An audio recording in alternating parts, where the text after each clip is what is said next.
Well, I'm kind of late on this whole chapter reviews, but I'm gonna tell you this right now. I'm gonna do my things in my own pace, but I cannot be slacking behind like everybody else. So I'm gonna do this and view 271 on my own time.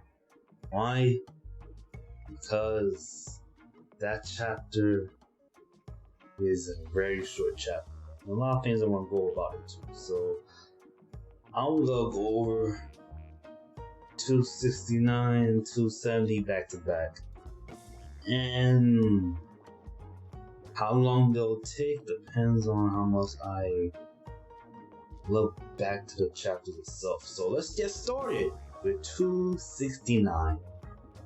And we start with our girl Mirko getting clapped out, being down, get ripped apart here and there by that one nomu, and Endeavor just acknowledging her, bravery, just going through all that, harsh trials and going about it on her own way, almost dying in the process like a real hero. So yeah, she earns Endeavor's respect. But they're still getting attacked by gnomes. Now, getting left off from catch up on two live bodies. Well, not two, but live bodies that are able to finish the deed. What Mirko left off with is Shieldu, Aizawa, and Mike. So Endeavor ordered the guys to go up front, mostly Mike, as far as I remember. And while that's going on, freaking Shiggy was holding back the nomus as well as Aizawa. Now this is Mike's glow up right here. I never thought that Mike would be the one who just end this whole troubles of this stuff with Shigaraki's becoming a big major villain. Is that he was the one to take down both the machine that was pumping on Shigaraki and the doctor one fell swoop like clockwork, with President Mike big crazy sound wave, along with him decking the doctor who messed up his friend, who's now Warp Gate. And if you remember from Catch Up 2, if you have watched it, that really hit Aizawa really hard, that his friend was used for being a tool for Off One's games. It really hit him hard. He was emotional, but it sucks, But Mike took all of that on him, done him in. I mean, he didn't kill him, he just knocked out the doctor a little bit. But after that, they were pretty much close call. But everything was done. Because eventually the rest of the high-end nomus were wiped out because the rest of the heroes came in, claiming to be their decisive, definitive victory over the villains. But here's the problem with that. That was the perspective of Endeavor's team right there at the hospital. That was pretty much it. That was the hospital point of view. At the end of the chapter. But what carries over to the 270 is basically Shigaraki's chapter. His come up to his beginnings. That's what I want to go over. Before that, I want to give a little insight, a little fun fact learned from this chapter. Apparently, the doctor's quirk was originally supposed to be this life-changing aging quirk that helped people live longer by preserving their original state of age. Let's just say that someone is 20 years old, their life expectancy could be way longer, and they could be looking like 20 years old but have 100 years of knowledge. For Doctor's case, it's about probably 2 centuries. That's a big deal, considering that All for One were fighting against every last member, not member, but our incarnation of One for All users for years and years, and at that time, One for All was still not strong enough to take down All for One. Except, All Might dead All for One in. The quirk that the Doctor has is a duplicate. What that means? Well, it means that All for One took the original quirk, duplicated to be his quirk, the true powerful quirk was given to Shigaraki. Boom. Crazy stuff, right? Now, I want to go into this dream realm of Shigaraki.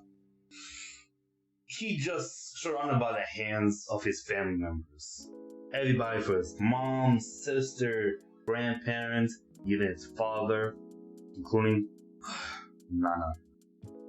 And it goes like this. He was not reminiscing, but he was looking at and communicating with the people that he cared about the most, giving positive advice to them here and there. And not so much vibe to his father at all. Like, he really hates his father to a point where if you see him, like, even in dream state, he's out here still killing him. This man, Shigaraki is a madman. He's just a madman. Shigaraki, madman Homura, that's it. This man getting straight up stacks of power from All for One himself. That dream state really is short too, a little bit long and lengthy. That's what I like about Hirokoshi, just setting up certain settings of a character's mind state. It's not always lengthy of a chapter. That was almost like at least a quarter of a chapter, pretty enough to have us understand like how his mind is, how like all in he want to be, like that villain that All for One sees him to be, to a point where we see him before grabbing hands, which is hands of All for One, which is also in a way you would see it as All for One's power to Shigaraki. And all you see that all these single members of his family gonna hold on to him, hold him back to make sure stop him before achieving this great power. But at the end of the day, they didn't do nothing for Shigaraki. I feel like before all his power awakening, his family was his last, standing for him being like a normal individual. And because the corruption of I'll say the corruption of his father, which he really just like heroes to the point that he just beat his son because he praising heroes. If the heroes that bad, then yeah, Shigaraki gonna think that heroes are worse than trash if they didn't bother to help him out because of Nana's doing. I still blame Nana for leaving her son behind, the father. I don't care his name is. I still think Nana should have done better. Like, if she don't have friends like that, then that sucks. But if she didn't bother doing so, then it's trash to me, man. Like, she had probably connections of Gran Torino, All Might people from probably across the country can actually like put them somewhere else that was still in Japan where your main villain is at. That's not smart. Not what she did. I don't think she was thinking clearly like any better option other than like leaving your sons to random orphans. Like, come on, you can't be called to a freaking country. Hey, maybe I don't want to have a theory. I don't want to have a rant video about this, man. Like, all I know is this: Nana did it. Not good job that she did. She should have done better. Because of what happened to her, is that domino effect from banning her son to having him have a family, using his son to having the whole family get killed because of like straight up neglect and negative vibes. And the influence of All for One makes Shigaraki the man in today. So him taking the power, taking the position, taking the place of All for One for himself makes complete sense. And that's how you make a good villain. The build-up is amazing. And then you have a little him coming back, ready to wreak havoc, man. Oh man. And this guy Shigaraki gonna go monkey. I cannot wait for the next 5 or so chapters to see Shigaraki wreaking havoc like he always do. It's gonna be freaking epic. Well, that's it for back-to-back reviews. Double Trouble. Look out for 271. And I catch on the flip side. Whoever people call it like that. Peace.